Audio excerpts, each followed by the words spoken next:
Hello बच्चों, let's read this question. The question से that amines are basic in character because they have.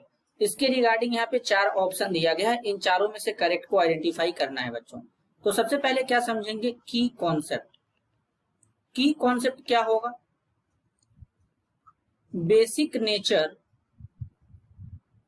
Of amine.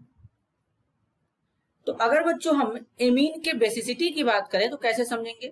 जैसे हमारा जो general formula amine की बात करें तो RnH2 होता है।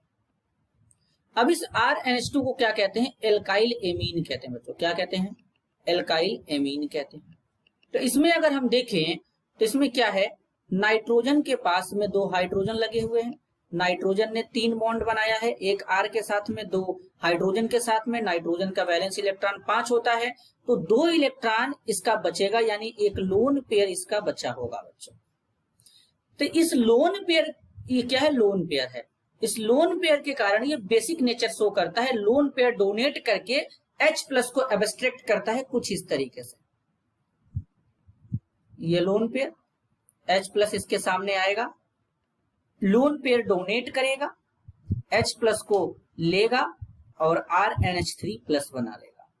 तो इससे ये पता चलता है कि एमीन बेसिक नेचर तो होता है, लेकिन किसके कारण? लोन पेयर के कारण होता है बच्चों।